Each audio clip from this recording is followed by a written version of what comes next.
Yo, it's your boy JJ Reaction, aka JJ, aka JJ, and today we were trying to solve 16 hard riddles not even Albert Einstein can solve. Before I start this video, comment down below who is your favorite actor. Without any further ado, let's just get rolling. Oh boy, William got inside a cave during an archaeological expedition.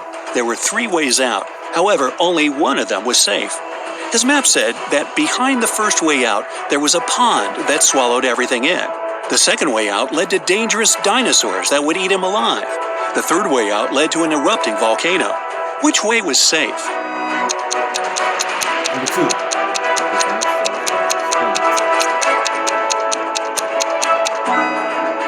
The second one, because the dinosaurs went extinct many years ago.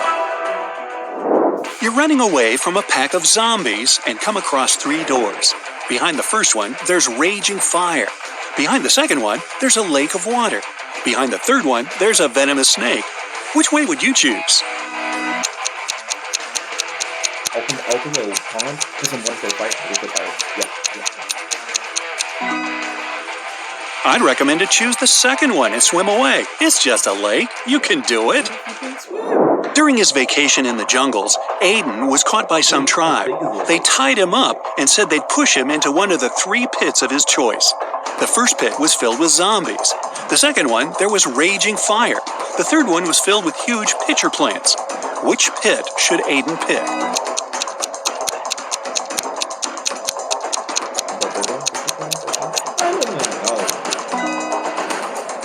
He should choose the third one.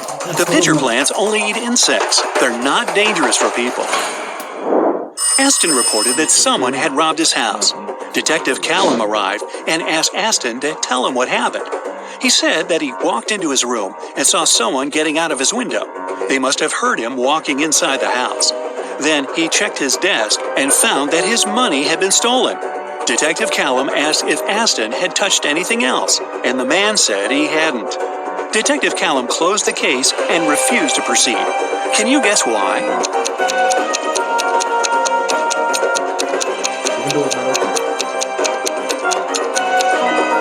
The robber wouldn't get out of the window without stepping on the bed. However, the bed was perfectly made, and Aston said he hadn't touched it. It means there was no robber. Waverly was an archaeologist looking for a pirate treasure. In one of the caves on a deserted island, she finally found it. There were 3 chests, and one of them was filled with gold and gems. However, if she picked one of the wrong chests, terrible things would happen to her. Luckily, there were statements on each of them, but only one of these statements was true. 1. The treasure is in this chest. 2. The treasure isn't in this chest. 3. The treasure isn't in chest number 1. Which of the chests has the treasure? So, it's not number 1, it's number 3.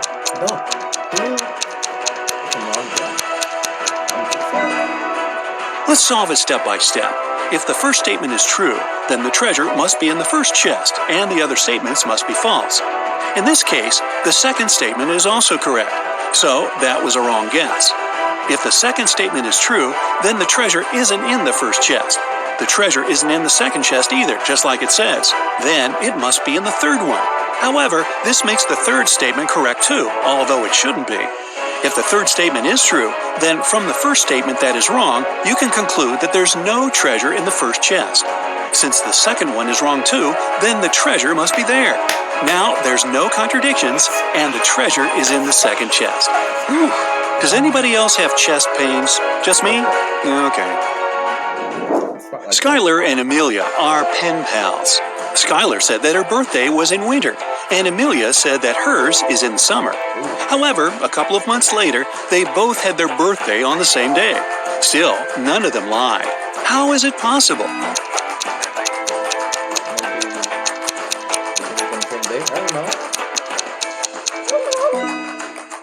They live in different hemispheres. When it's wintertime in the US, it's summer in Australia, and vice versa. Mrs. Fitz came back from work and found that her favorite cup was broken. She asked her daughters who had done it. Katie said, "It wasn't me." Serena said, "It wasn't me either." Hannah said, "It was Serena." Mrs. Fitz knew her daughters well, and she could tell what happened. Only one of the girls was telling the truth. Can you guess who broke the cup?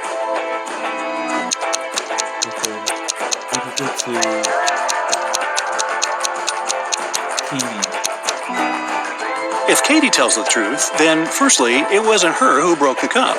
Secondly, the other two girls are lying. Serena is lying, so you can conclude it was her. But then Hannah is right, and that's a contradiction. Let's say Hannah is right. Then it was Serena who broke the cup, and Serena is lying. But then Katie is telling the truth too when she says it wasn't her. So Serena is telling the truth. She says it wasn't her, so you can trust her. And Katie and Hannah are lying. Katie says it wasn't her, so it was her. And Hannah says it's Serena, which is a lie. So Serena is the honest girl, and Katie is the guilty one. Hannah is just a liar. Right. Esme was on her casual walk in the forest, and she didn't get lost this time. Here it was, her way home. But the other one was away to the witch's house. After a bit of thinking, Esme decided she had to say hi to her old friends and visit the witch. The witch said she didn't have a riddle for her that day, and Esme was free to go. But Esme had one. She said if the witch got it wrong, Esme would take her cat. Dear witch, imagine you're in a dark room. How can you get out?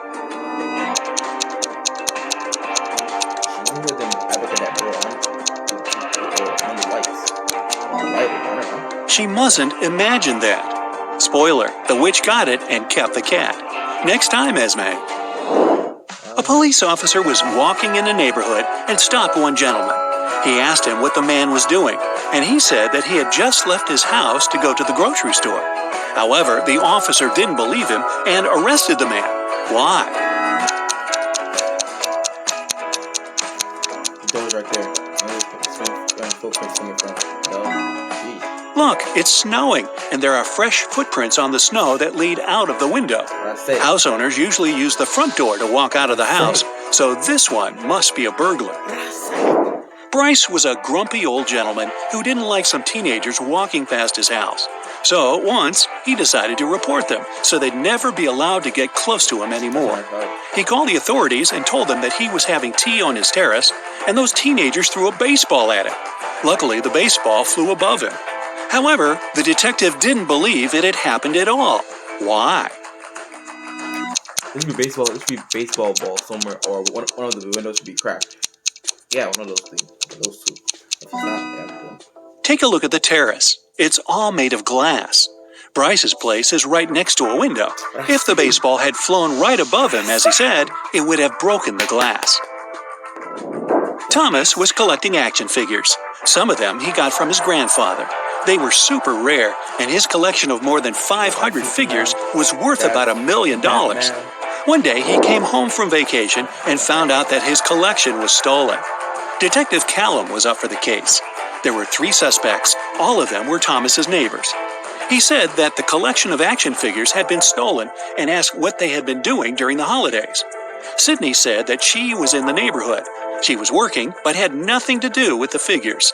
Mateo said that his grandma is staying with him, so he's always with her, and he couldn't find any room for 500 action figures at his place. Gideon said that he wasn't even in the neighborhood and had just come back himself. Who stole the collection? The girl. Mateo. No one mentioned how many figures there were in the collection, but he knew somehow. Samantha, a rich woman, found out that someone had stolen the money from her wallet. There were 3 people in the house: Malcolm, a cleaning man, Grace, a gardener, and Sebastian, a boy who walks her dog. She reported the case. The police took the fingerprints, but only found those of Samantha herself. Still, they had the main suspect. Who was it? I'm gonna say The main suspect was the cleaning man, Malcolm. He's wearing gloves, and that's why he was able to do it without leaving any fingerprints. Annabelle didn't want to go to school, so in the morning, she went downstairs and told her mom that she wasn't feeling well. She said that she had eaten a bit of apple last night, and it must have been poisoned because she'd been feeling unwell all night.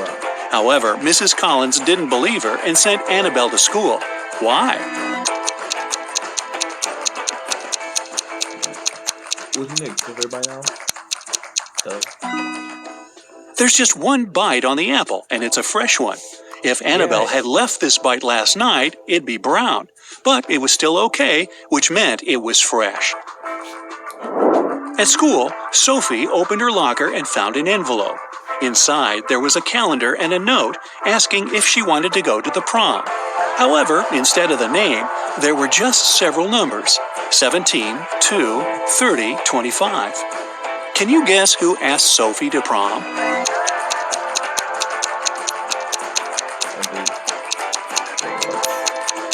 What question is that? The calendar is the key.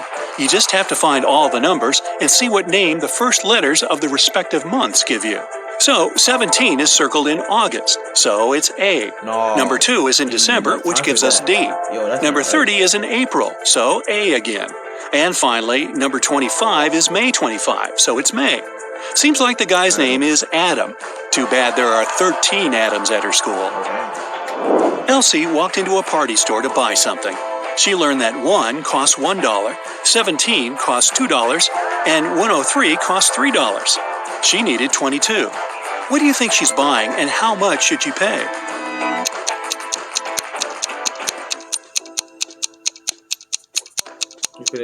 She should pay $4. She's probably buying birthday candles for a cake, so each candle costs $1. She needs 22, which is 2 candles, so she'll have to spend $2. Oh, that's trippy. Yo, that's trippy. That one was trippy. Thanks for watching today's video. If you guys like it, if you guys love it, subscribe if you guys don't love it. Then come back next week for another video. If you do like it, like this video down below. Comment down below. What was your score? Thanks for watching today's video. Peace.